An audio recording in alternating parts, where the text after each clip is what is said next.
Hello there, everybody. Welcome to episode 83 of the Play to Win podcast. My name is Tyler. I am your host this week for this very light episode of the Play to Win podcast. Very, very light. And I'm joined this week, of course, by Tyler. How are you doing, my friend? What's going on with you? I'm doing good. Pumped to be here. Pumped to talk about games, even though it's going to be short. We got ourselves if you like God of War impressions that are not spoilery at all, and very vague, you're in for a good episode because there ain't shit for news. Did we predict this a couple episodes ago? I forget if it was going to be like everybody was going to steer clear. And it makes sense, right? Like people don't care. People like you and me, their brain, all they can think about right now, it's just like you wake up and you're like, God of War. You're sitting there. I'm lucky enough to work from home, so I'm sitting here. God of War, work. God of War, work. I'm sure at work, that's all you're thinking about. You're like, God of War. That was me in the lead up to Wednesday when the game released. And the Wednesday came and I was like, all right, just got to get to the day. I clock out and then I'm not coming back till Monday. It's just God of War for the next couple days. See, even though I was excited and I'm like, I got to do this. So I woke up like Wednesday, went to Target, got my copy. It was definitely, for me, I'm never like, can't wait to play this game. I almost have this existential dread because sometimes it's like this, like, if you have anxiety and you're like also kind of a lazy piece of shit, sometimes you'll be like, man, this now feels like a chore. And then the second like you get engaged and engrossed in the game and it pulls you in, that all goes away and you're just like, man, having a great time. But before that, there's almost like an anxiety. So that's what I had. And then with God of War, it probably disappeared within like an hour. I was just like, all right, I'm in full 10 out of 10 mode. Just like it has my every thought in my head going on is this game. And it's been pretty good. We'll get to that. But yeah. Yeah. I don't have that existential anxiety or anything like that when like it's a game I'm super looking forward to where I know like the world goes stop for this game. For me, I'm just like, no, I'm like, I want it, I'm getting it. And like in the lead up, I'm just like, let's go. The one and exception for I'm me, like, let's go. might be Tears of the Kingdom. Might be. Okay. The reason why I say might, normally it'd be like clear your schedule, but that's when I'm probably going to be moving back to Arizona. So there's going to be like that. I'm really hoping, I've thought about it. I'm like, I need to ramp up engagement for my accounts. I need to get Nintendo's attention. Mm-hmm. So that way I need a Breath of the Wild or Tears of the Kingdom code. Come on, Nintendo. Like I need one. So that way I can do it like 2 weeks ahead of time, dive full in or whenever they send out those codes. And then I can move and not worry about it. But you got to find somewhere that breaks the street date. Break that street date. Oh, no, I'm not trying to do all that. Well, I guess I could just not connect my Switch. So that would work. Yeah. You could do that. You know, not connected online. And then the second it goes, everybody's clear. Now it can connect to Wi-Fi. Yep. Game the system and all like that. Yeah. As you can see, people, it's going to be a light episode. Give me a different episode. We're already getting all off the rails going, and it doesn't even matter because there's it really doesn't. No, there's no real news, guys. Yeah, it's gonna be a fun episode. You know, subscribe on YouTube and podcast services. Leave us that 5-star review on podcast services. It's very, very helpful. On YouTube, hit the notification bell as well. Leave a like, leave a comment. Let us know all your thoughts. Let us know how excited you are for God of War Ragnarok and your thoughts on it so far. We're going to be talking about that later on in a little bit. It's not going to be too long before we get to talking about our Ragnarok impressions, because that is topic 2 for this episode. Topic 1, which, we only have 2 topics this week, as we said, light news week. Topic 1 is going to be about Nintendo and their kind of, or I guess you could say Nintendo / Shigeru Miyamoto's stance on backwards compatibility. There was a Nintendo financial briefing that happened this past week. And during this, Miyamoto, he kind of shared his thoughts on backwards compatibility and what Nintendo's approach is kind of going to be for it going forward, or at least their focus and their intent with backwards compatibility going forward. Tyler, before we get into this quote, how are you feel about backwards compatibility? Because you are someone who likes you're into like collecting games and retro games and all like that. So I just wanted to like, what is your stance on backwards compatibility? Especially in this current day and age. So, like, obviously as someone who likes retro games, enjoys them, older games, it's really cool to. There's such a convenience factor to booting it up and playing it on your PlayStation 5 or your Xbox Series X. It's cool, but also like, have I used the feature on my Series X? No. Haven't done the thing where I pop in like a super old disc, because it's also like, well, is this one of the compatible ones? You go through that whole rigmarole when you're sitting there at the retro game store, or wherever you get your retro games.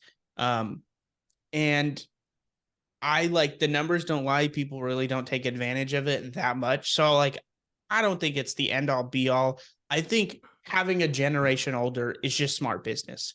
Yes. I think it always helps, like whatever the Switch 2 is, to just have the Switch available. And I think that's kind of, it seems like Nintendo's smart. Nintendo knows that. It seems like it's generally been their ethos outside of with the Wii U. I mean, and then obviously the GameCube. So like when it's not just physically not possible, it hasn't been, but the Wii having GameCube, Wii U having Wii, I think those were just smart, intentional decisions.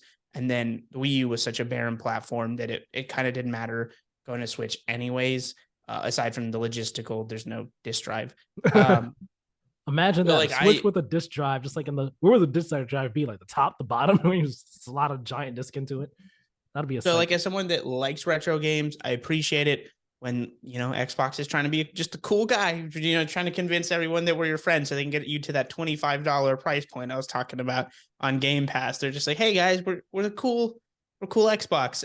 So it's nice. I appreciate that. But like, I'm certainly not the person throwing a tantrum if like, oh, it's not super backwards compatible. It's like, it's smart business wise, I think, to just have one generation. Outside of that, it's just like extra work that's probably not necessary. Yeah. So I wonder what you'll think with all that being said. I wonder what you'll think about what Shigeru Miyamoto said here. He said here, quote, previously, software development for dedicated video game systems was conducted in development environments dedicated to each hardware platform.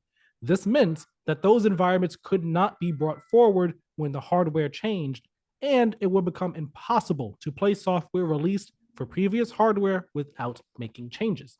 However, the software development environments have recently been gradually integrated.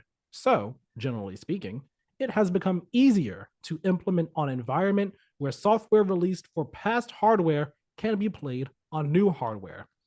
Having said so, Nintendo's strength is in our creation of new entertainment. So when we release new hardware going forward, we plan to continue to offer new and unique gameplay that cannot be realized on existing hardware. End quote. Now, I've seen people online. I've seen some people online look at this and just kind of be like, "Why are you so against backwards compatibility?" So on and so forth, going forward. For me, I don't think that's what they're saying. I don't think that's what Miyamoto is saying here. I don't think he's saying that they they aren't going to have their like next any future systems, not be backwards compatible. I think he's simply saying that when they make a new system, they don't make it with the with like a core intent being backwards compatibility. They make it with the intent of being able to produce new, creative, as he says, unique gameplay experiences. And if they can make it backwards compatible afterwards, after they have their core new tenant idea in mind, then sure, we can do it, especially since it's easier nowadays than it was back in the day and all. And I honestly don't think that's a bad approach to it, to things at all. What do you think? Yeah, I think I completely agree. He's 100%. He's not saying there's no backwards compatibility, but he's saying like, it's not our focus. B, I think the Switch 2 will be backwards compatible with the Switch, because of how big of a success the Switch has been and how mainstream audiences are not going to like understand, like, well, why can it be backwards compatible? So I don't think we've got any worries with the Switch. I think what he's saying is, please stop begging for ports. Like, we'll pick and choose, you plebes. Which sucks a little bit, because that's like, honestly, I don't expect the systems to necessarily be like, oh, it's backwards compatible with every Nintendo system. I'm just like, It's this fucking down bad Nintendo fan mentality of like, please just charge me $60 so I can play this game without having to use original hardware. Like, I don't care. Just throw it on a freaking cart, your tiny ass carts. Charge me $60. Throw it up for $40 on the eShop. I don't care. I just want to play this game natively, without using ROMs, without having to, like, I'm not a PC person. I'm not going to do all that shit. Like, I don't want to have to, and I don't want to have to go and pay. Like, think about this. Without ROMs, without emulators, without buying one of those weird little carts, you got to pay like $120 to play Pokemon Emerald. Oh What's up with man. that? Oh, Oh I should have saved no. it. That'd have been good for the Price is Right episode, because you'd have been No. like, Pokemon, I $50. Like, I bet that's I got, still I have could have got you so good with that. Oh, I should still have held that one have my close. original copy of Emerald somewhere here. Oh my Yeah. gosh, I have You no got idea yourself where it is, but I $120 still there, have sir. it. I Like, still have it. roughly. Price And charting dorks don't come for me. I don't check it every day, but like, you can definitely, there are people that aim for that. You might be able, like, 100 flat. Ooh, whatever. It's still a lot, is my point. I have that. I still have my Game Boy Advance SP, the blue one. I still have my black Game Boy Advance, which I'd actually tried playing the Game Boy Advance, I think a year or two ago, just to see, like, oh man, I want to try to play a game on it. And dear Lord, I don't know how we played games on that thing back in the day without a backlight. God, and I tried playing it in the daytime next to my windows. It was a pain to even see the screen. So either my eyes have gone bad in like the over a decade since then, or we just ruined our eyes greatly using it. But no, I'd say sell it, but I mean, clearly just holding on to it, you might be able to get $200 in a couple of years. I think I want to keep it, just like show it to like a kid. My kid is like, hey, look at this. You used to play games on this. What? This? What do you mean you play games on this? How? Um, but no, you touched on something, and I want to I want to play devil's advocate here for a second, just to be fun, just to have fun with it. Next Nintendo's next system, you said you don't think it'll be backwards. I mean, you think that it will be backwards compatible, that they won't just drop Switch off from whatever the next system is. And I'm of the same mindset. I imagine the next Nintendo I'm system is not saying going to it's not be, impossible. I just believe that, like, Nintendo's smart. They yeah, know how many of these things they've sold. right. I'm of the same mindset. I believe that Nintendo's next system is going to be, another Switch successor. Like, it's not going to be some brand new hardware type of configuration. I imagine it'll be similar to the Switch because they found great success with the Switch. Nintendo's a smart company. But play devil's advocate here. Let's say the next system is, just like the Switch, a Switch successor. But Nintendo said, yeah, all your Switch games aren't going to work on this. It only plays Switch Pro games on this. Sorry. If you want, you want those Switch games on here, we'll make ports of them one at a time. How much are they going to cost? $60. Why? Why? Because we're Nintendo. We can do that. How do you think that works out? Can you even see them doing that? Well, they're not going to announce the ports thing because that seems like a real salt in the wound. But I got mad just thinking about it because I'm like, fuck you, Nintendo. I'm not buying. Nintendo, look at me. I'm not buying another Breath of the Wild. I'll just play the old one. We have Breath of the Wild at home. It's the original Breath of the Wild. But what they'll do is they'll say, but Breath of the Wild on Switch Pro, 60 FPS, locked, 4K, locked. I'm not a dork that cares about that bad about like don't get me wrong. When games run like trash, they run like trash. Breath of the Wild had some issues. It does. But like with that, but like I'm pretty forgiving about that. It's no Gotham Knights, It runs well. It's just like when it chugs, it's out of nowhere. You can't predict it. And also, that's Nintendo trying to trick you. Like, who's to say that it's really going to be locked and everything on the new one? I'm going to end up paying $60 for the same thing. I don't think so. I mean, people would get mad and then we'd all move on. I think what happens that they actually care about is that a lot of people that don't know about video games or like very little, the Switch is their primary gaming console, yada, yada. They would just look at that and go like, well, I'm not getting one for 2 years then. You know what I mean? Like, it would probably just be one of those things where it has ramifications beyond just angry video game nerds online. Like, I think all I care about is whose mom and dad are going to buy this thing. Like, how do we get this in the most possible hands? And they've done that with the Switch. It does bring an interesting question though, because if if they just brand it as another extension of the Switch, are they just getting themselves into Wii and Wii U territory Right. versus like, but then if they have a Switch successor that's not backwards compatible, like, people could not buy it for that reason. So it's like, it's an interesting balance.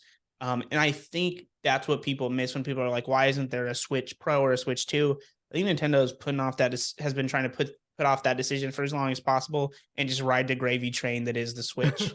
They're like, all right, that's kind of like maybe it's kind of like their break in case of emergency type thing. Like, all right, Yeah, like Switch, when the Super sales start to Switch, slow down. Yeah, like and like that's not to say that they haven't obviously been thinking of new ideas, doing R&D. Like game companies always do R&D on their next console shortly after the first one comes out. Like that always happens very shortly after, and they just do their R&D for years and years and years until it comes out, and it's like, yeah, our new system's here. All right, 1 year and a half later. All right, let's start talking about the next one. What are we gonna do? How's that gonna look? So I'm with you that I do believe that their next one. I I I'm betting money that they keep Switch in the name because Switch is a household name, and I'm betting that they go with like something like Super Switch, like the Nintendo Super Switch, just because yeah. Nintendo NES, the Nintendo Entertainment System, Super Nintendo Entertainment System, Super Nintendo Switch, like it just in this case that just makes so much sense, and it avoids the Wii U type situation they had before, where Wii U, like, I mean, I personally understood it was a new console, but the way Yeah, that it was first presented, I could understand why some people might have been like, "Is it though? Is it not? What's going on here?" yeah. No It was offense just to a all the poor name, grandmas out there, but like never underestimate how stupid the general public is. I'm just saying, like they right? will absolutely. I thought the concept was. We're trained though, like we have video game brain, and it's like if it says anything other than the exact same thing, there's something different about it. But like to some people, I guess that's not evident. Right. So I imagine we'll call the Super Nintendo Switch comes out, and it's clearly a new system, but it is still backwards compatible. Knowing Nintendo, they'll be like, yes, it's backwards compatible, but your games don't run any better. They run the exact same way they did on the old hardware because we're Nintendo and we're behind the times by like 10 years for some reason. Who knows? I mean, we all have to pay for the sins of the GameCube. Fucking decades later, they were just like, we're gonna come out and we're gonna beat everybody, and people were just like, yeah, I'm good. Tiny discs, weird controller, no thanks. And That now here controller we is are. amazing. Huh? That Yeah, controller I is mean, don't get me amazing. wrong, I like the GameCube controller, but like people at the time were not rushing out to buy them. They were out here buying PS2s Yep. because they were DVD players. Mima was buying one so she could watch, whatever holes on DVD. And so we're paying for that now. Nintendo was like, we did it. What? Well, twice. I mean, twice. They did it with the 64 and they did it with the GameCube. And we're like, we did it twice, guys. And you didn't buy the thing. So guess what? You're getting underpowered systems from now until the end of time. Underpowered forever. Underpowered yet mostly successful. We pretend the Wii U never happened. We've ported the Yeah, important and games from that, and it's now that just was a like thing. more powerful but less powerful. It's like weird. Yeah, like Interesting but situation. they still have great looking games on there. I mean, Mario Kart, it's freaking great.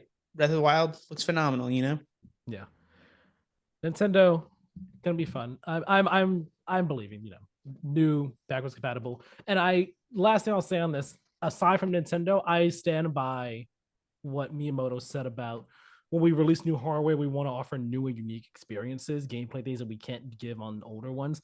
Like I 100% stand by that, and I believe that that is what all hardware, Sony, Microsoft, whatever, like that should be the core tenant. And then backwards compatibility for Sony and Microsoft, I imagine it's more of a concern because I don't want to say they have the bigger mind share in like the games community, but you know, they get every game essentially. They get every game. Nintendo has a smaller portion of like games that come out. So for them, of course, being backwards compatible is more of a concern. especially in recent years. But I do believe, making sure that just being able to give something new with your system that you can't on your older one, and not trying to be beholden to backwards compatibility, being beholden to older games on newer hardware. I think that's a good philosophy to have. Yeah. I think like Nintendo doesn't get credit enough for focusing on making sure they have great launch games. So like I think we can be assured that whatever this thing launches with probably have an absolute banger for the launch. Whereas I mean, Xbox wants to be a cool guy, right? Like we got all these backwards compatible stuff, but that was it. That was the selling point at launch. Yeah. You can play all the old stuff, and it's like, okay, but I just spent $500. Do you have like anything new? And they were like, nope. Nothing notable that's new. Want to play from us. Yakuza? And it's like, no, I can play Yakuza on my PS4 Right. or my Xbox One. What if I spend $500 on? Meanwhile, Sony's like, I mean, Miles Morales is on both, but I mean, it plays better on PS5. There was also Demon Souls. And listen, Astro's Playroom. Worth That's it a the lot. one. Like, worth it. Oh man, got that platinum. That's, I don't know. And then, Breath of the Wild, greatest launch game of all time. Some people will be like Mario 64. Yes, that's more iconic, but Breath of the Wild, better. Hot takes episode needs to happen one day. If not an episode, a full-on segment one day. There we go. Yeah, that's an idea. I need to write down like hot takes to have. Because I think I don't just have any off the top of my head. I need to actually think about like, what's a hot take I have, and just like write them down. And once I have them sorted out, that'll be an episode that we do one day for sure. Let's get to the meat.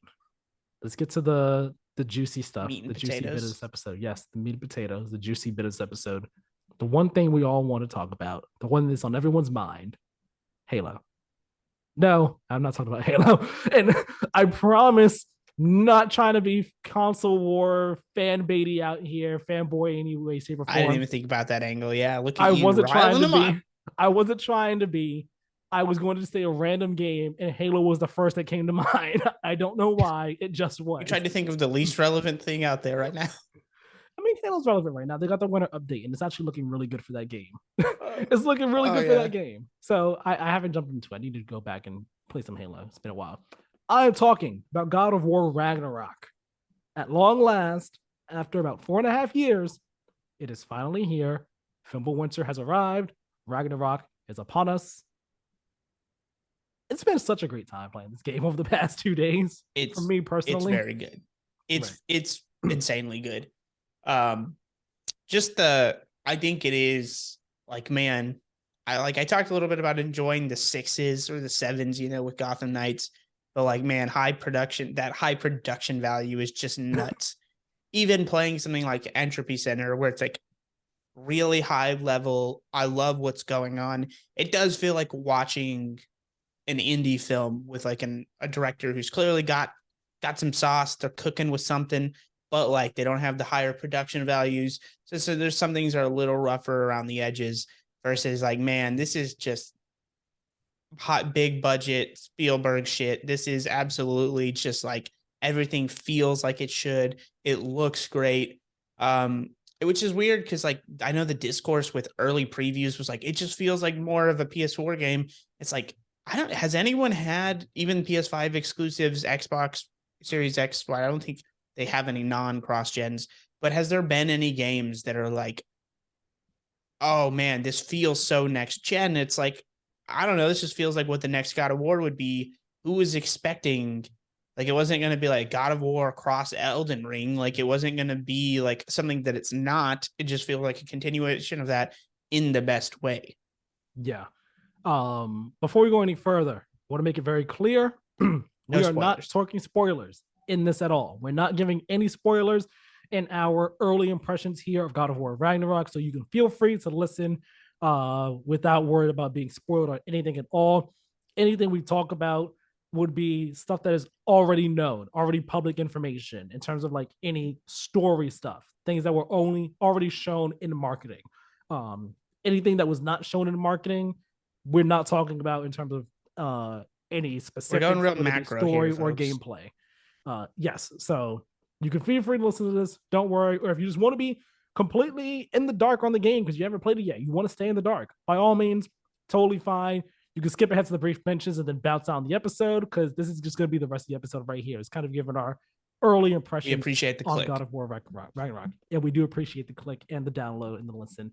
Leave that like and comment before you leave. Also subscribe, hit the notification bell. Thank you very much. So God of War Ragnarok, it is Saturday. We are recording. The game came out on Wednesday. I have played all of Thursday and Friday. Tyler, you have played since Wednesday, correct? And Thursday and Friday. I started Wednesday night, yeah. Yes. And just in terms of time, hours in, let the people know, how far in do you think you are? You say you don't have a specific number, but I don't. Feeling? Yeah, we're at the exact same point, pretty much story wise. It sounds like we're quite literally. Yes. You might be slightly ahead. You might have been like just proceeded slightly above mine, but I don't know. I said it felt like 20 hours, but then you were like, I got to it in 16. So I'm like, all right, maybe that number's off. You of Returnal fame, Mr. I blaze through games like easy. So maybe I'm like, you're never gonna like seems not extreme. Let me live that down. I'm never gonna let you live it down. I'm never gonna let you live it down. I'm proud for context, folks. This is Mr. I like beat Returnal on my 5th try. So no, I beat it with only 3 deaths, including I think it was only 3 deaths, including the first one that you can't avoid. That shit's wild. That seems like it's pretty much possible. 10 hours in 1 weekend. There's only 2 ways that happens. One, the RNG gods themselves come down and bless you for like the sweetest loot run of all time. Or B, like you're just a sweat. You know what I mean? Like you're out here.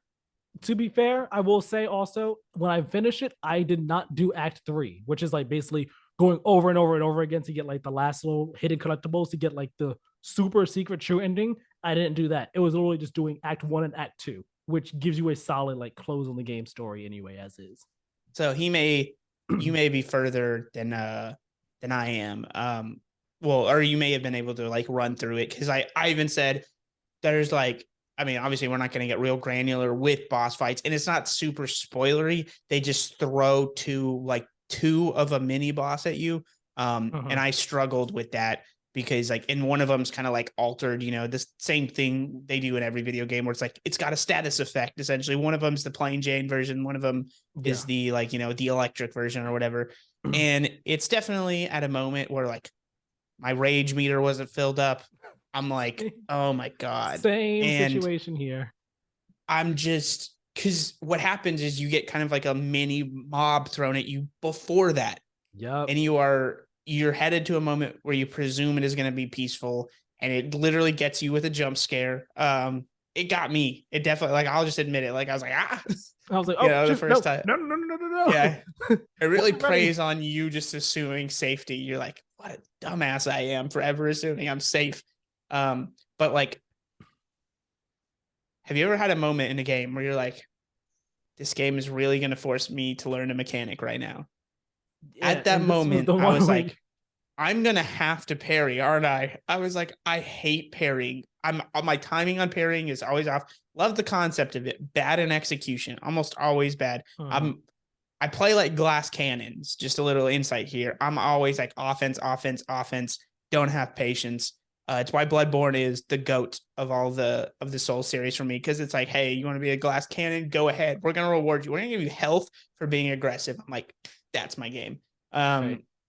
So then being like parry and use a shield, and like I've had to a couple times this game with those two specifically, the 2 mini bosses, their moveset is so aggressive. I was like, after like the 7th time of dying, I'm like, I'm really going to have to learn how to parry. And so I like buckled down, and on my 3rd try, and once I finally got it, once I started getting better at the parrying, I mean, like I whooped the 2 mini bosses' asses. Like I was like trying to preserve all the health like chunks floating around.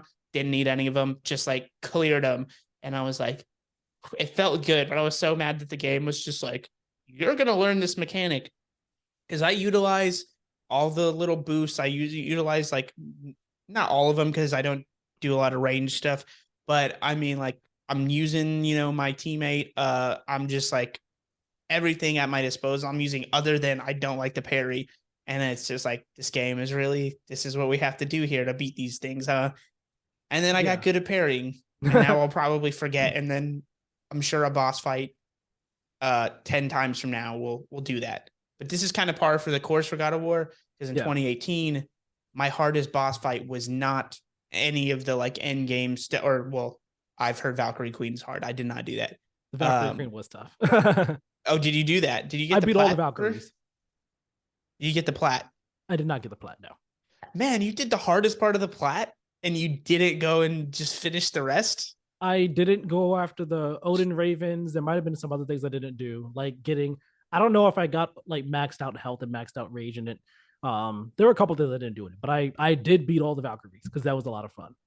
Yeah, you're crazy. Didn't do that, but the like in the actual game, the hardest for me was those damn dark elves, the flying ones. Oh, And then there's a sequence in 2018 where there's like, I think you're going up a giant platform elevator or something, and there's just like waves of all the different enemies throughout the game.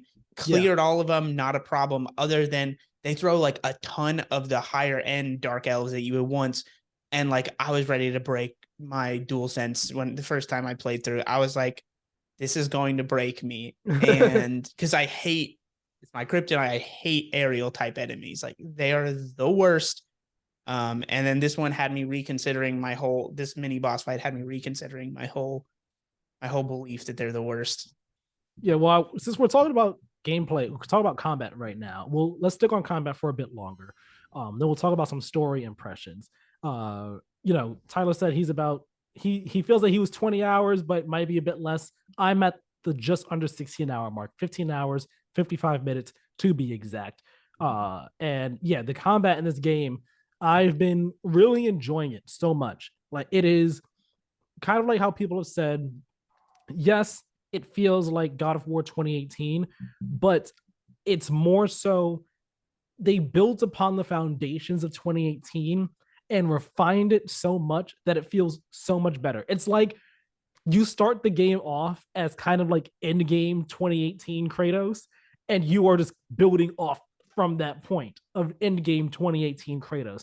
So you start the game just feeling so strong, so powerful. You have your blades, you have your axe, and you're just able to, you're able to go off to the races in terms of just combat right from the jump. And you have your different abilities, you still unlock new skills to use for your blades and your axe and everything, to make them more powerful. You get your runic attacks, you're able to upgrade those and stuff, just like in 2018.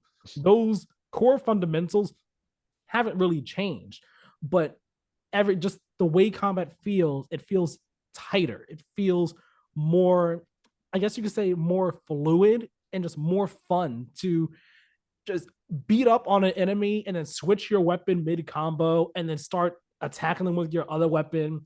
And like, something I love doing is an enemy is far away, I'll throw the axe at them, call it back to me, throw the axe again, and then I'll just run at them, keep the axe on the ground. I'll run at them, switch to my blades, and just swing, swing, swing, knock them into the air, latch onto them with the blades, and then light them on fire, and then call the axe back again and do a couple more swings. At this point, they're probably ready to get stunned, so I'll do like the R3, the auto kill type thing.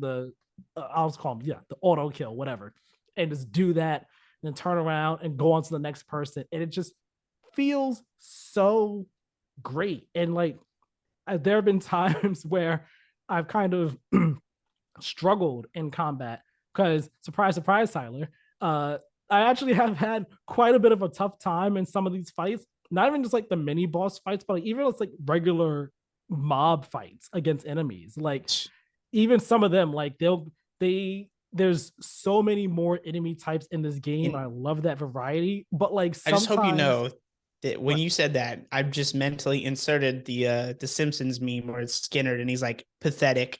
He's like looking down because like, what? See, I'm guessing you didn't have the issue with the mini boss fight I had, right? With the two. No, I had, it took me a couple tries doing it. Like, I maybe about 5 tries it took me to get through it. One of them was annoying because I had beaten one of them, right? And it's always the strat. You always get one of them out of the way. Right. Because they drop health. Yeah, I had beaten one, and then I swear the other one was about to die. Like, Tyler, I'm not joking. One more hit was going to do it. And then they were going to be like in the stun to do the auto kill. that was about to happen. And they had done a move on the ground, like an area of effect move that had like lingered for a bit. I knew it was there and it had been there for a bit. So I'm like, Walked okay, into it. it's about to go away. And I took one step and it hadn't gone away when it was supposed to. And I was like, no. And I died. And right when I died, their health bar came up with me to do the stun thing. So Yeah, now me I to had to do it clarify, all over me again. dying 10 times at this does not indicate my struggles throughout this game.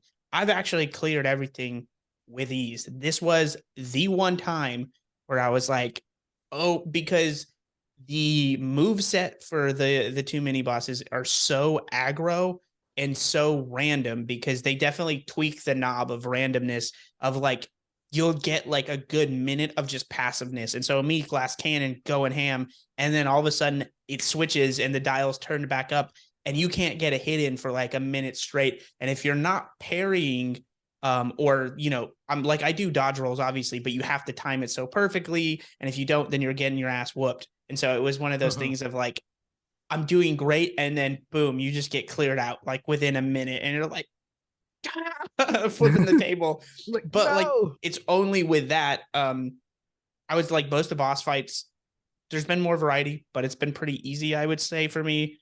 And like, yeah, like generally, I love the combat. I do think it makes you feel super powerful. Like, it does a good job of rewarding you with XP early on so that you can level those up, because like, man, my skill tree is stacked. And we were talking about it pre-show. I haven't done a ton of, but there's also where we're at, hasn't been a ton of opportunities for side quests. I have done them. And so because of that ability to invest in those, unlike, like, it sounded like you're using a lot of like standard moves the game gives you right from the start. I'm chaining together abilities, man. Like those, there's just kind of like the cheat code for it. You can just like, I'm just personally an axe over the chains person. And so like, I'll just link together those frozen ones, man, and just open, an Yeah. absolute can on someone. Yeah. I do the same thing. Like I always start with the axe generally. Certain enemies you need to use one over the other, of course. But Yeah, generally some I of them use makes it very clear. yeah, generally I start with the axe and then go to the blades afterwards. And I've actually found that I've been enjoying the blades of this game way more than I did in 2018. That could be because you Really? actually start the game with them in this one, as opposed to 2018 you only have the blades for like the last half of the game. You don't have as much time with them, whereas in this one it's like, all right, I already know how these operate in the new God of War combat style, and I have more time to actually get comfortable and experiment with them and do what I want with them. So I think because of that, I've been using them more than I did before, and as a result, enjoying them way more than I did before. Um, they're just so good. They're just so much fun, and just the combination, comboing things together, mixing things together, the mix and match of different moves and everything. It's just been an absolute total blast, just up to this point that I'm in at the game right now. Yeah, I But will say, I think that makes sense that you like the blades more than the axe, or not more than this, but more than 2018. To me, I mean, I played 2018 last year. I think it feels the same, but um, I will say they embrace them more. It seems like a little bit, like, yeah, because you do have them from the start. That's about as spoilery as it's gonna get. It's like, yeah, you got the blades from the start. uh-huh. But I like, to me, I think this was evident in 2018 too, that the design team clearly just the versatility of the axe basically probably gave them the ability to feel more creative with it, because I just like the chained abilities of the axe more. Like, it just seems like it's more versatile, where it's like, I don't know. I just don't care for the blade, and I aesthetically the blades are freaking sweet. Like, I love the blades of Olympus. I think they're rad, Blades but of Chaos. Blades of Chaos, yeah, my bad. I'm not a lore dork, so don't get mad at me out there in the comments. But yeah, the axe is, and like, I'm not a big axe in video games person, ironically enough. But it's a testament to just, it feels so good. Recalling that everything everyone says about that axe is 100% true. It's probably, would you put it? I think it might be top 3 favorite video game weapons ever for me at this point. Like, it's up there. It's definitely up there for sure. I've never really thought about it like in terms of like between video game weapons, but it definitely up there for sure. I'm not Michael Huber. I don't have a constant list going in my head that I update all the time with like best shotguns or Top 10 whatever. video game weapons, top 10 melee weapons, But top 10 bladed I weapons. just like off the dome, I can't think of anything else that feels that good in a game. Like I'm like, I could probably come up with one or two that are maybe like, I don't know, the Master Sword's iconic, but like I don't really feel good. You know what I mean? Like there was Yeah. nothing in Zelda. Like I do love a good shotgun. So like the Doom shotgun, especially like 2016's Doom shotgun feels fantastic. And like I'm sure I could come up with one or two that are maybe close, but like yeah, the Leviathan axe, maybe number one, man. And it just like, yeah, there's all you need is tweaks and refinements and the ability to keep the momentum from 2018. I don't think there was ever a need to try and reinvent the wheel Oh, of of course that not. portion of the game. Of course not. And like it goes into um like going bringing it back to like the enemy variety here. Like, in God of War 2018, one of the criticisms was the fact that there's really most of the enemies were like what Draugr or like the like different variants of like the guys with swords or whatever like that. You know what I mean? Maybe some like creatures, but there wasn't too much enemy variety. Whereas Ragnarok, like every realm has like its own unique individual enemies. Some shared ones, but every realm has their own enemies. So the enemies you fight in Midgard are not the same enemies that you fight in the dwarf realm, for example. Like they're both, for the most part, they're different enemies. And then there's even others aside from that. And I like how because there's all this enemy variety, you're forced to approach each enemy different ways, or at least recognize, okay, this is how they attack. I need to adjust and compensate for that and all. So like, yeah, Yeah. you can fight basically any enemy with either of your weapons. That's like that's the case, just like before in 2018. But it might be best to use one weapon over the other, or it might be best to use to adopt a certain strategy with one enemy as opposed to a different enemy. And that gets even more amplified when you have, you know, a mix and match of different enemies fighting you at the same time. And it's like, okay, how do I want to use the axe on this one? What moves do I want to use with the axe? Do I want to use the move that I love? I love this one with the axe, where you hold R1 and he digs it into the ground and then just does the rake and brings all the ice and stuff. I enjoy that one a lot. Yeah, that Oh, one. But my go to, because I do a lot of the heavy attacks, so a lot of R2 spamming for me. But I love the one where he like charges it up, swings, and then like catches someone. grabs the enemy and then flings them at the other ones. Yeah, a That lot one's of that really good. usage. That one's really really good too. Yeah, And I'm liking how, kind of going off of that, how the different arenas are also more, some of them are more expansive. They give you more freedom and ability to move around and use the game's different movement mechanics too now, because you can now like use your blades to grapple up to a ledge and pull up onto it, or swing across chasms and everything. And it's like so cool. The first time I did this, I didn't realize I could do it. I was just like pressing the button randomly, rapidly, just because I wanted to attack right away. But it's so cool that like you can grapple up to a ledge and then press R1. So as soon as you pull up, he like does a swing as he pulls himself up off the ledge. I was like, oh, we can I do haven't that. done that yet. Yeah, That's something you could do. I'm like, that is so cool. It just keeps the combat going. It keeps the flow. It keeps everything just staying fluid and rapid. It keeps that pace alive. And just it's awesome. Like in the realm that we were in, the last realm that you and I were both in the story. yeah. I'm not gonna say what it is in case people want to know for themselves.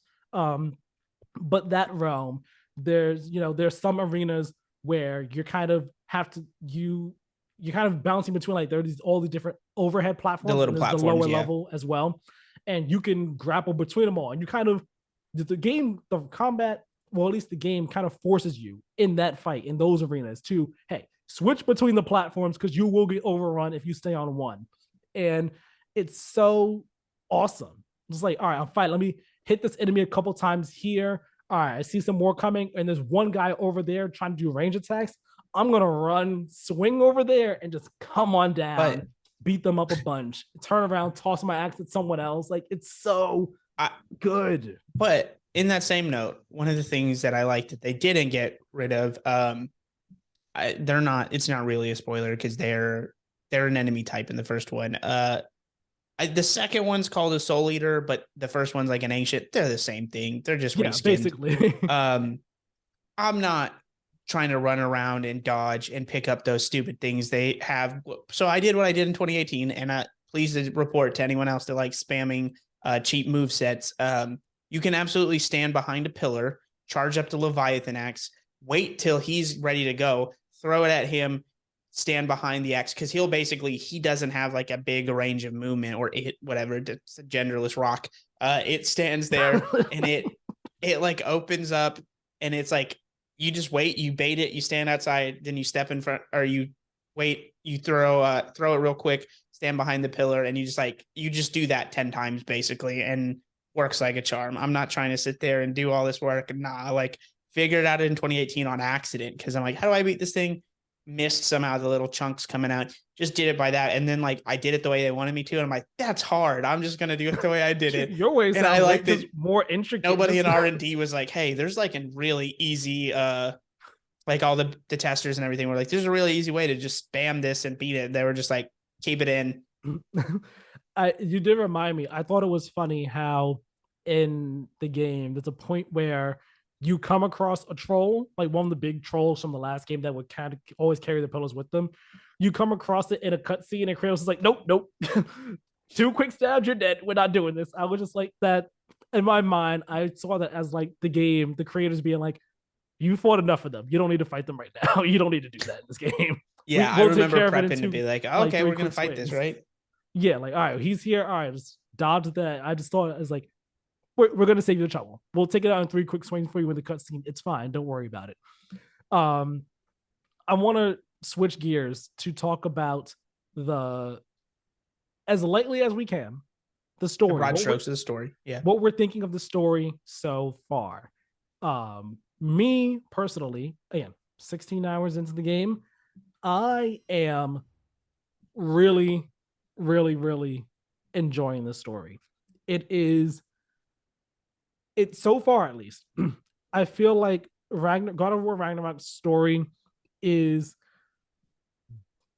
it's bigger and more epic in scope than 2018's was. 2018's was a far more intimate, smaller scale story that that ended up blowing up into, hey, we're just trying to take our family's ashes to the highest peak. That's all we want to do. And we got tangled up in godly stuff that we weren't trying to have any part in any way, shape, or form.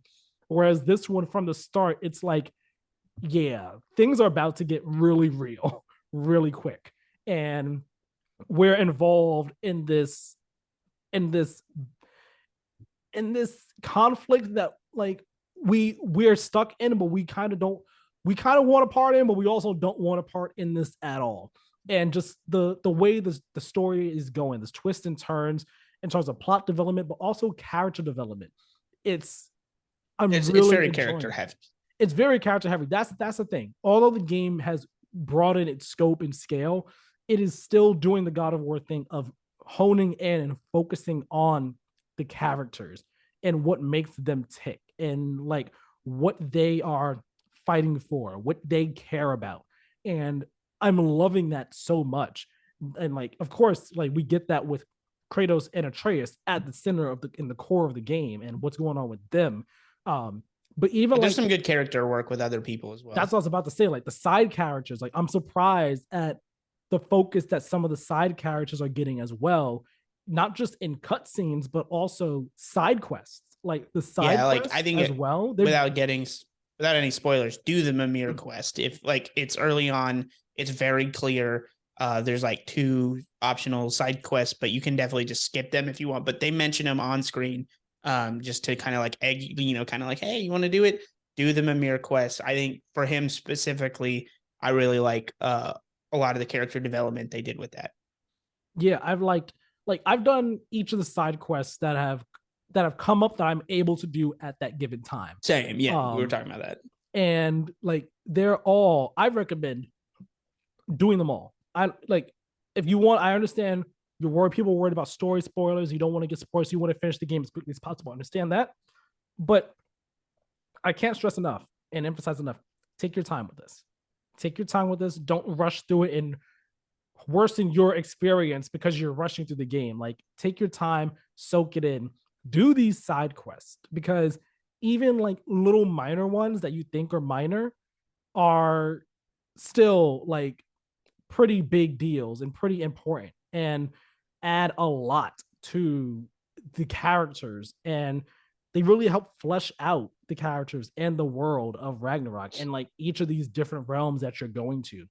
And not just the side characters, but they also have an effect on, Kratos and Atreus as well. Like it really, everyone benefits from them. And I've just been very surprised by them. I was expecting more of what we got from 2018 side quests, which weren't bad. I enjoyed them, but I was expecting more of that. I was I didn't do a ton of expecting, them. yeah, I wasn't expecting these like real character driven side quests here that flesh these people out so They're much. good. I'm Yeah. it's like wowed by them. I've done both. I'll co-sign both, but like second one, I can't really. It comes across as being like a little too do all the side quests. So like, then the second one's too spoilery, so I can't really mention it. But the first one, because Mimir obviously established, of course, he's along for the ride again. Uh, yeah, do his side quest. Well, obviously you're with Kratos and Atreus, but um, yeah, it's all about him, and it's really adds a lot of depth. I will say, like, I think the most like that's all the granular stuff. Like I do think all the character development is really important. I think the writing is great, voice acting is great. I think broad strokes getting at a real macro level. 2018 is about legacy. It's about you can't run from the past, but it also doesn't have to define you. But there are also repercussions for everything. And the sequel, Ragnarok, here feels like it's about, do you believe in destiny? Is destiny preordained? And are you going to let that define you? Which I think, given, I mean, how the game's like overall legacy is about literally tearing down religions, I think has some interesting religious applications, believing in prophecies or like end of times predictions, no matter what, and how we can course correct that. Also, an interesting tie-in with Entropy Center talking about similar things, but on a very much more real level. So Uh-huh. I'm interested to see what it does with it at the end.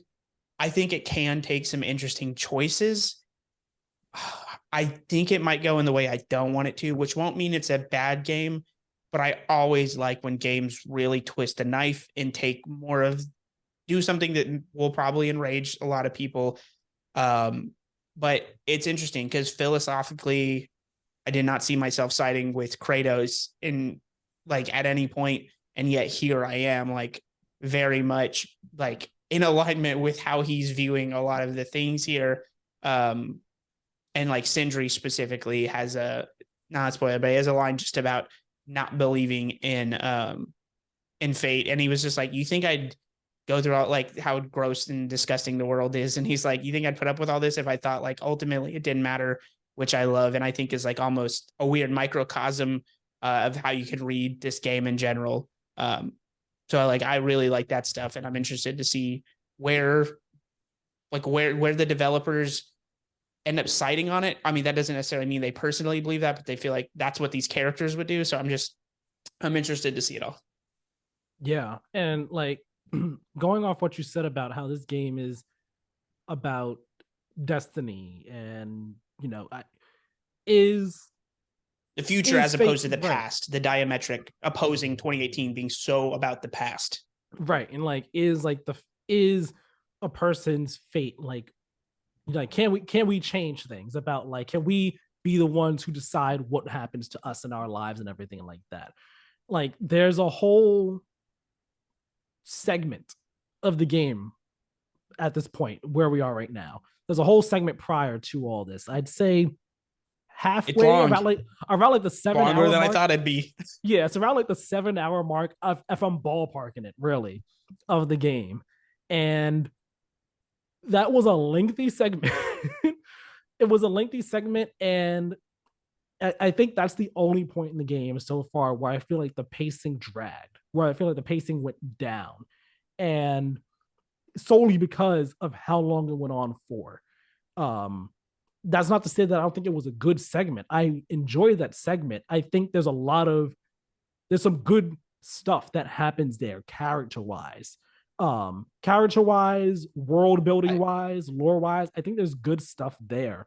Um, but I was at a point where I was just like, can we pick this up a bit? Just See, a tad here.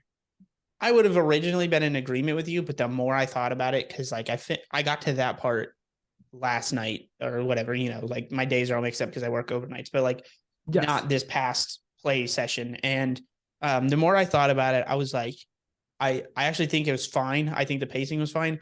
I think because of the implications of that entire portion, I was in such a rush to get back and be, like it's almost like wanting the rest of this story and trying to macro dose the entire story. You're just like, or micro dose or whatever. And you're just sitting there like, I want to get back. I want to find out like, oh, well, what does this mean? And etc. Instead of like, you get delivered a lot of information that's almost like a gut punch, and processing that while the story seemingly wants to take its time in that moment.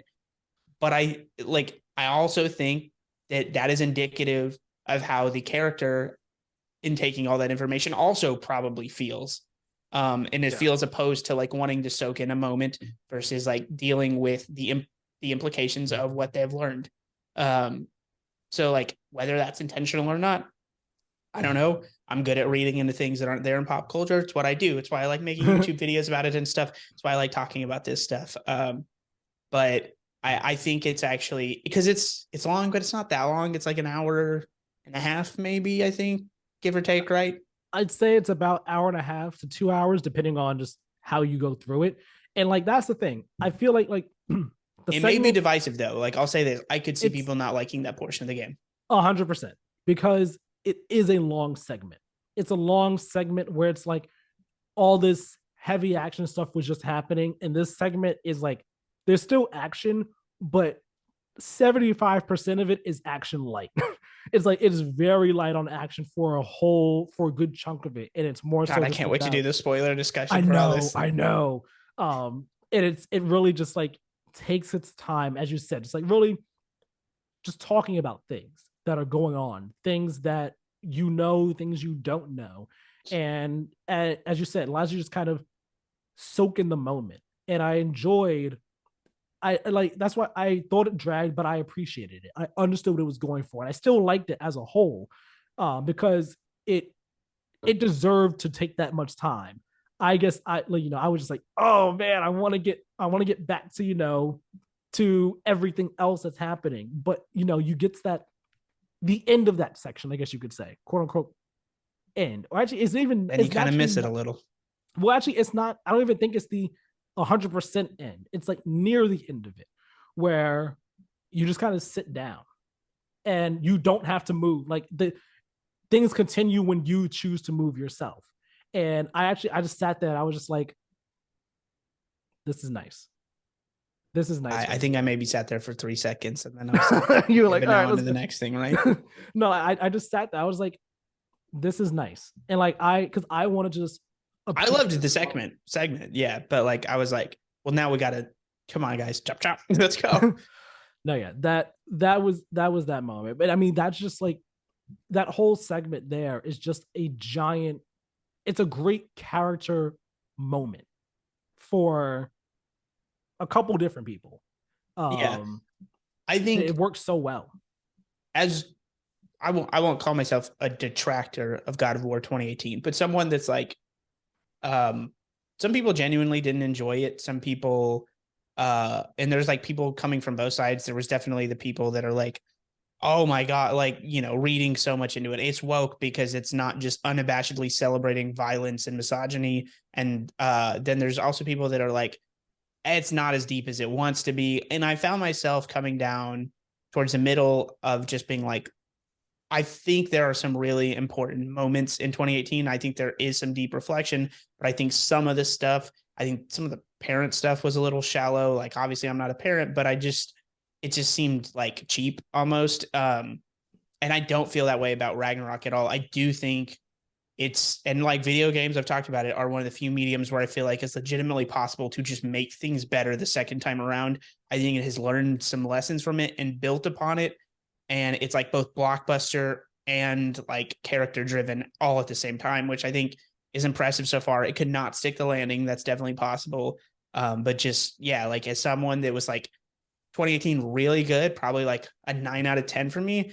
This definitely got 10 out of 10 vibes thus far, like Yeah. 100% fixing and shoring up some of those moments or some of Yeah. the like gripes I would have about 2018. Yeah. Like I gave God of War 2018 a 10 out of 10. And I'm feeling like that from this one as well. Like maybe maybe 9.5. I still got to see how things end up shaking out. You never know, but like I'm really enjoying this. And kind of jumping off what you said about like the parent stuff and everything from the first one, you reminded me, because I wanted to say this before, how you said like you find yourself really agreeing with Kratos on a lot of what's going on here. It's like I do too, but at the same time I also see the perspective that literally everyone else is bringing to the table as well, that kind of like pushes back against his It, perspective on things. And it's like I love that I'm like, everyone has a point here. Everyone has points that makes total sense for how they view different situations and the core situation at the front of everything like that. And I understand it all, and I want everyone to like to come to the common understanding. I want everyone to be on the exact same page. And it that is going to be the most fascinating and exciting thing, and potentially heartbreaking thing to see play out. Just like how that affects different relationships throughout this game. Yeah, I will say just to follow that up, because I don't want like any misassumptions to be here. Not generally an agreeer with Kratos's philosophies or viewpoints, but at the same time, like I think it's interesting because, just to again not be spoilery, but more of the granular philosophy of the game and his characters. Kratos is very much on the I don't believe in destiny. I believe in fighting destiny. I believe that like things aren't like foretold. And I think it's interesting that they have Sindri essentially, even in a throwaway line, align himself with that same line of thinking. Two characters you wouldn't necessarily think that are aligned on that philosophy. And I'm the same way. I'm very much I'm not a religious person. I'm not a person that believes in fate or destiny. And so I absolutely believe that that's something that like you get to control, and that ultimately does have meaning because of the meaning you give to it. And so it's like interesting to see that reflected in Kratos specifically, when it's like there's obviously so many bad Kratos takes, so, and just like he's also kind of a hard ass in a wet blanket, which is not how I generally am. And so it's like, oh man, me, Kratos and Sindri, just like the locking hands meme, just like all like get Destiny's ass out of here. Yeah, it's a dense game, man. This is a dense game. Like I didn't expect this story, and not just the story, but just the story and the worlds themselves to be as dense and expansive as they are. But like I'm just sitting here like, wow, this is way deeper than I ever thought it was gonna be. Which again goes into what I said before about how Ragnarok has upped the scope and scale of the game, but it still has a core focus on the characters. And even that those characters focus, like that has been deepened and dug into a whole lot more. Like everything about this game, it's just like wow.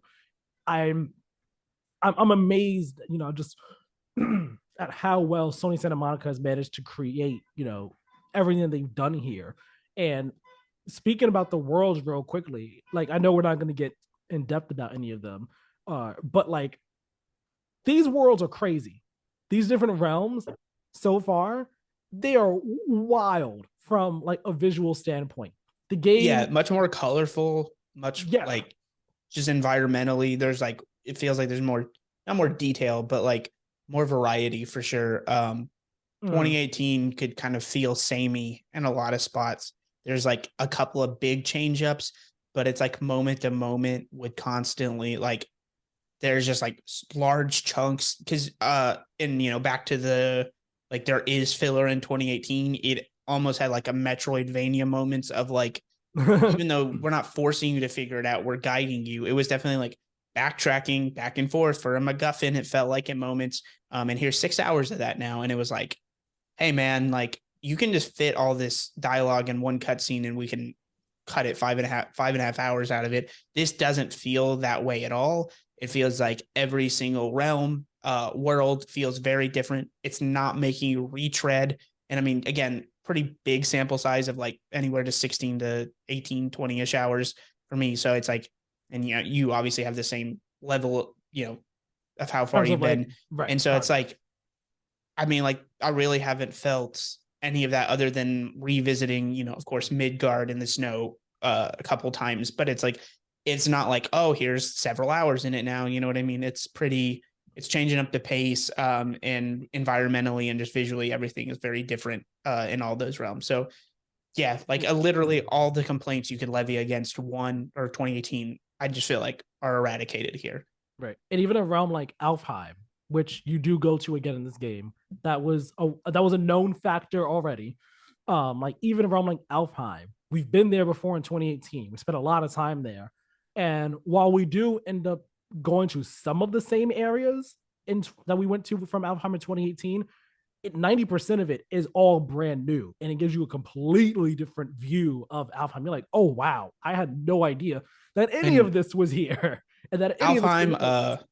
I've gone on record for saying Alfheim sucks in 2018.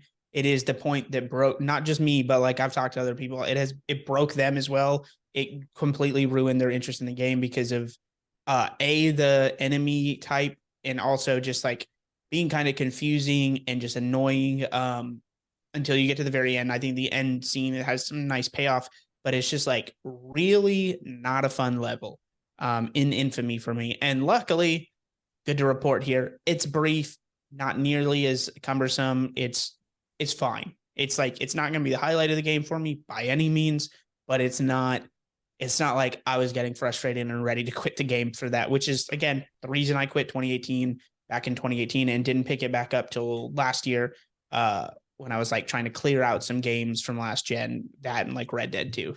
Yeah, I wonder really, like, of course we've only seen where you and I are in the game.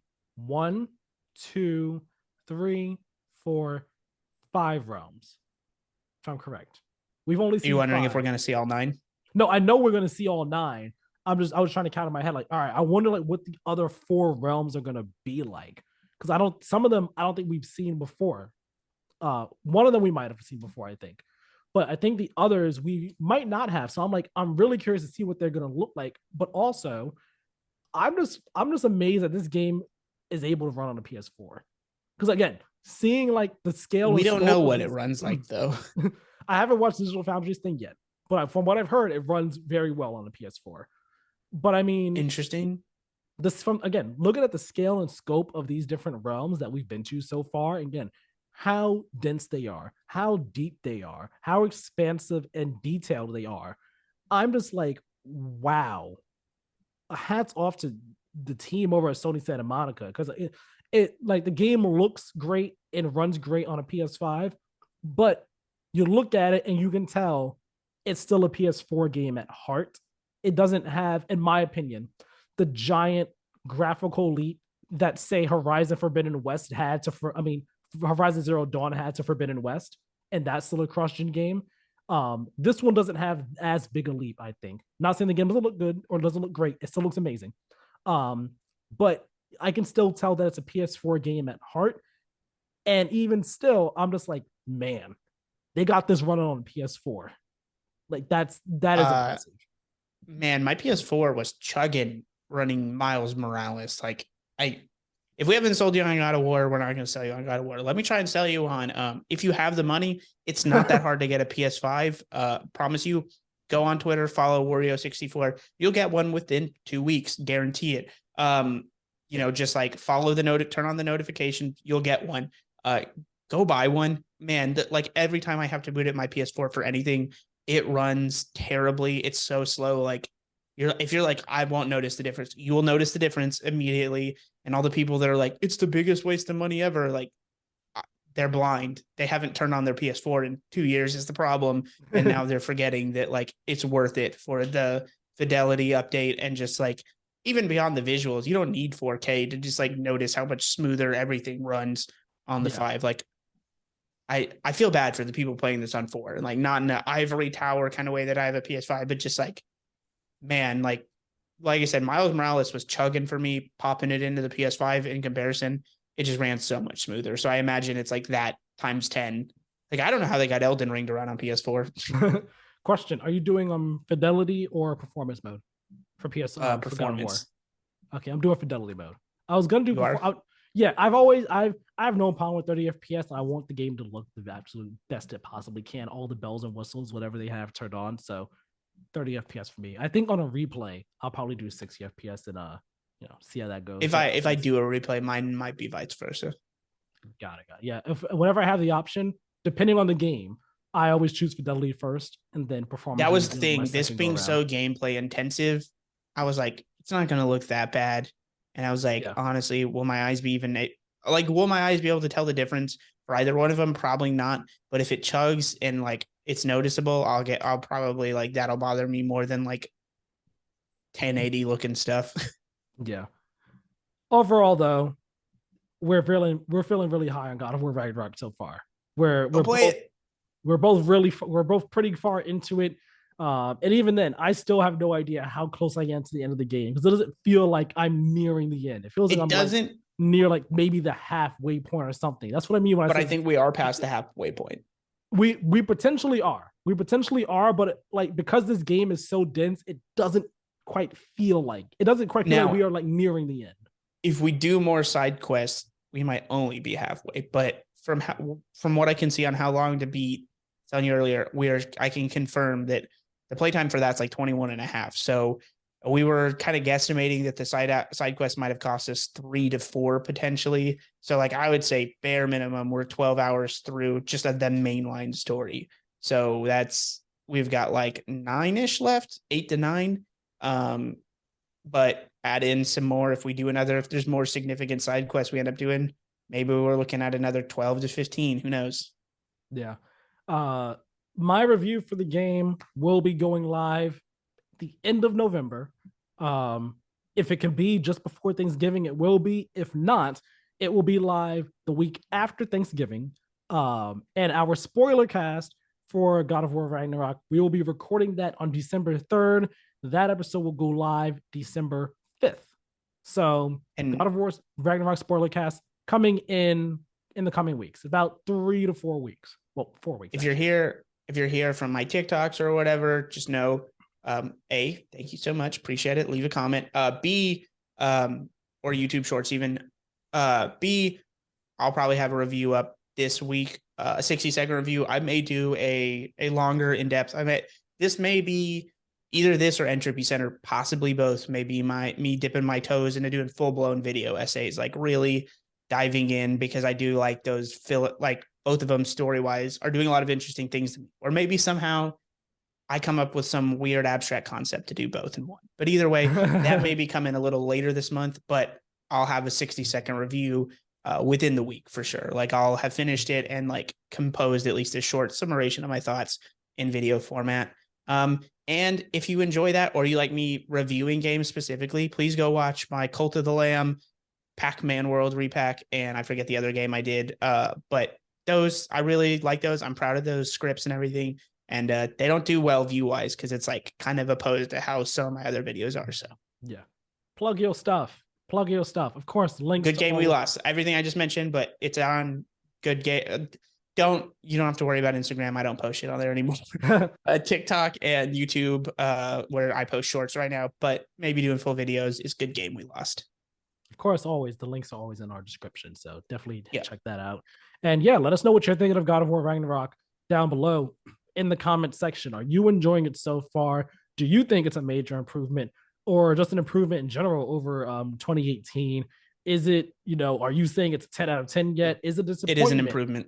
No need for debate. It's better, It is guys. objectively an improvement. It is objectively a better game. Objectively, it's better. Like so far into the game, Yeah. 16 to 20 hours deep. I had issues with 2018. I do not with this game. I don't have issues with 2018 at all at this point or at any It's not a point. 10. I'm But just gonna go on the record. 2018, not a 10. and that is your opinion. You are welcome to have it. You let us know your thoughts on Ragnarok down below in the comment section. Let us know your impressions of it, what you're thinking so far. And yeah, that review coming soon. Great game. We are really, really enjoying this one. Awesome one. Yeah, it went longer than we thought, but hey, that's what happens when you're talking about a game this good. Exactly. All right, all the fun talk is out the way. We're going to wrap this up with our brief mentions for this week, and then we'll get on out of here for episode 83 of the Play to Win podcast. First brief mention that we got this week, Mick Gordon, who was the composer for Doom Eternal, for Doom 2016 and for Doom Eternal. Some people may know he's been kind of caught up in a battle of sorts between him and Ed and ZeniMax. And he kind of got thrown under the bus by Doom Eternal's director for the way that the game's OST turned out. Well, this past week, he put out a very lengthy Medium blog post, basically stating his defense about why Doom Eternal's OST turned out the way it did, the experience he had working on the score for Doom Eternal. It is very lengthy. It is very dense. I highly recommend everyone go read it though, because man, he did not deserve the treatment that he got. He got screwed very, very badly. Working almost a full year without pay. ZeniMax and id using all of his work, but only paying him for half of it. He got screwed real badly. So definitely recommend everyone go read that. Go find that online somewhere. You easily find it. You can even check his Twitter. I think that's where he posted it initially. So check his Twitter. I think it's just at Mick Gordon or something like that. PS Plus game catalog for November. These are the extra and premium tier games that people get. There's a lot of games in there, but some of the highlights, the entire Kingdom Hearts series is there. Woo, woo. Play the games. No reason not to. Skyrim is there. Rainbow Six Siege is one of them. What Remains of Edith Finch is another. If you want the full list, go check out the PlayStation blog. I'm not going to read the whole list here. It's nothing impressive, guys. Kingdom Hearts is on it. I mean, listen, I'm not going to sit here and talk crap about them, but if you don't want to play them, that's a perfectly fine reason to not play them. They are great games. That's why I haven't played them. Games. I played 2 as a kid, and I was like, this is fun. It's fine. As an adult, I'm like, no, thank you. You don't have a heart. You are a heartless. What do you mean? No. I know. I was so lame because it was, I know, the heartless joke. And oh, man. Nintendo, they had an Indie World Showcase this week, which again had some really cool games. There was quite a lot of them. I just have a few highlights here. One of them was Vinba, which is it's about a South Asian family that comes to the U.S. It comes to Canada, actually. Sorry, come to Canada and just trying to stick to get back to their roots, their culture through cooking and food and everything like that. Seems like an interesting story. Seems like a cool game coming in spring 2023. Have a Nice Death, the roguelike. That game is out on PC already, but it's coming to Switch March 22nd, 2023. And then there's Pepper Grinder, another highlight of mine from the show, coming some point next year. This is it's a pixel art, if I'm correct, you could call it, action platformer of sorts. Definitely reminded me a lot of games like Shovel Meat. I was about to say Shovel Meat Boy, Super Meat Boy, with like all the platforming that's going on and everything. It's a really cool game, really interesting, really neat. Seems like it'll be a lot of fun. So I would definitely recommend people go check it out. And also just check out the whole Indie World Showcase. There were a lot of cool games there.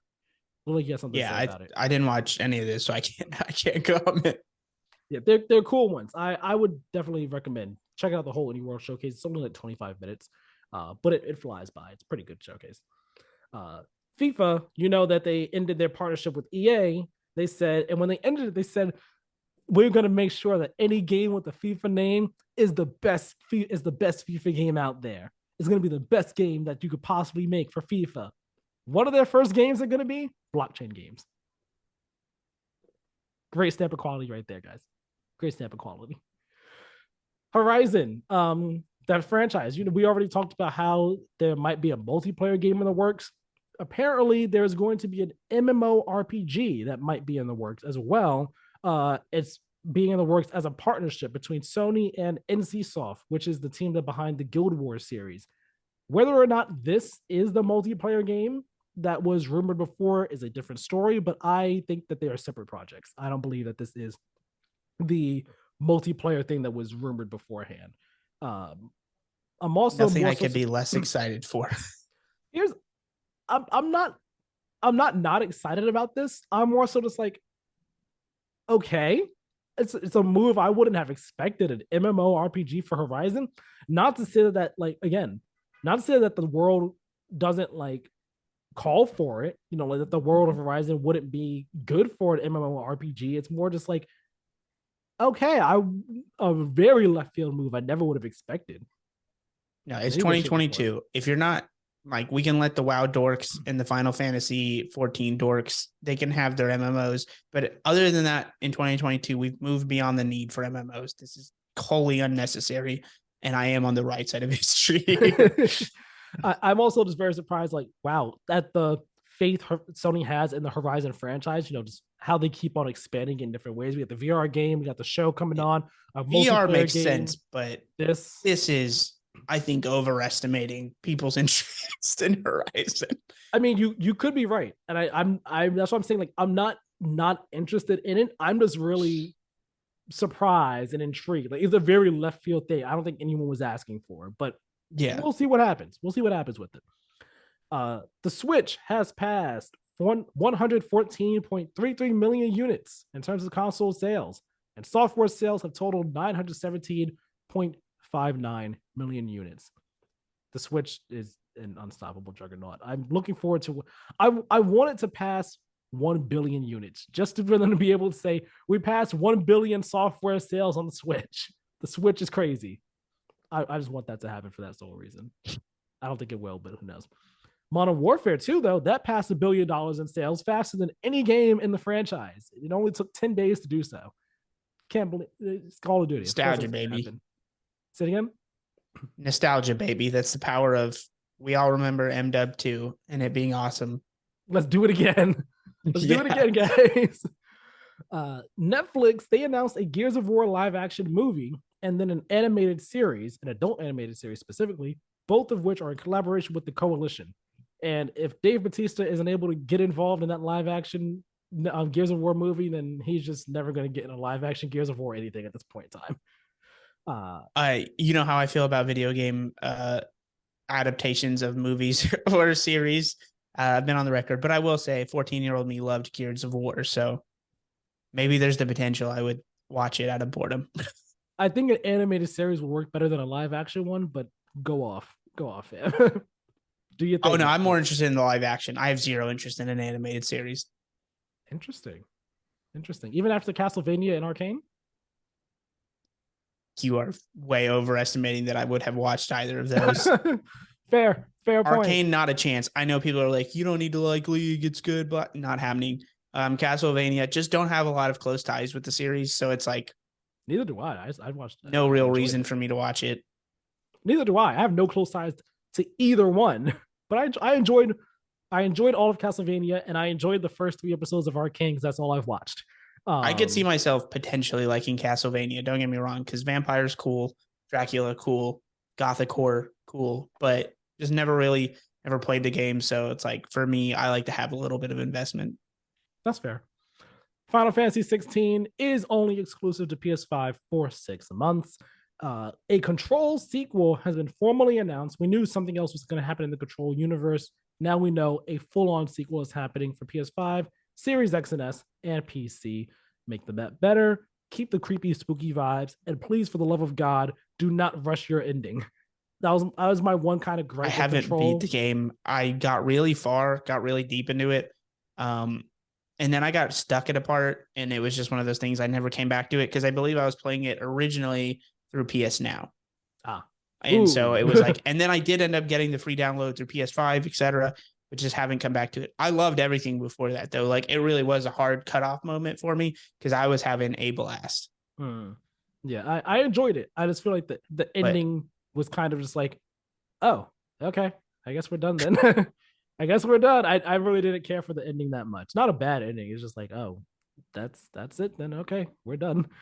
Uh, EA, they're ending the Project Cars series to focus on other racing games that they have. And last but not least, Ubisoft has canceled pre-orders for the Prince of Persia remake. That game is still in development, though. They say it's still happening. You just can't pre-order it. They've refunded anyone that they can. Spoiler alert, it's not happening. I would not be surprised if it ends up getting canceled entirely, too. I think they have two. I think at this point for them, it's a sunk cost to like just do it. Just do it, get it done, put it out there. It is what it is. Whatever happens, happens. No, man, tax write-offs. Oh, so I was about to say similar to like Skull and Bones, but that was more of a governmental obligation that they have. I mean, Warner Brothers threw the finished Batgirl movie in the can, man. Just never underestimate what these people will do for a tax write-off. You know what? You got a fair point there. That's it for this episode of the Play Win podcast. Thank you all so very much for watching and or listening. Of course, hit up the site playwingames.wordpress.com. It's a home for all of our content. Tyler, please, only 2 more minutes. You can make it through. Oh yeah, I know. I think a drink just went down the wrong pipe. I was coughing, but I muted myself. I was just like, no, don't body Tyler's body. Don't take him out right now. He's almost done. Yeah, head up to the site. It's a place for all of our content. Subscribe to us on YouTube and podcast services. Subscribe on YouTube and hit the notification bell. Let us know, again, all your thoughts on God of War Ragnarok. Let us know what you're thinking about it. Leave that 5-star review on podcast services. Helps out a bunch. And follow us on Twitter and Instagram at Play2WinGame for updates on the show and other things that we may post over there.